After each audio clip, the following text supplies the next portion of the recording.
Shall we move to the poll shilling announcements now? Next.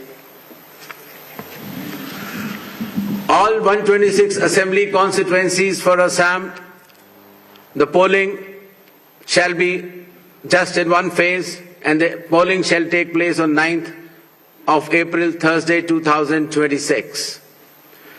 The counting shall be on 4th of May. All 140 assembly constituencies of Kerala shall also go for polling on 9th April, that is Thursday, and counting shall be on the same day, that is 4th May 2026. Puducherry also will go along with Assam and Kerala. The date of poll is 9th April and the counting will be 4th of May. Tamil Nadu.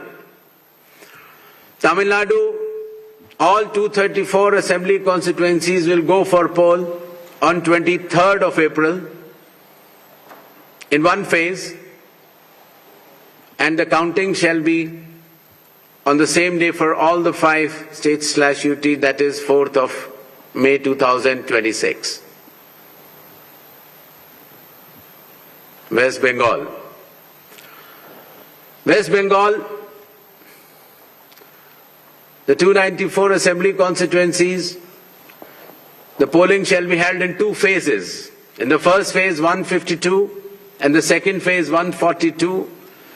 The date of poll shall be 23rd of April and 29th of April, and the counting shall be together for all, that is 4th of May 2026.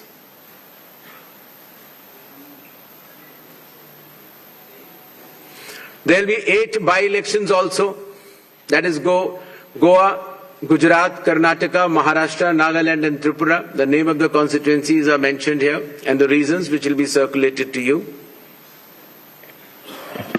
And the schedule would be that the assembly constituencies for Goa, Karnataka, Nagaland and Tripura will be held, the polling will be held on 9th of April, and for the assembly constituencies of Gujarat and Maharashtra on 23rd.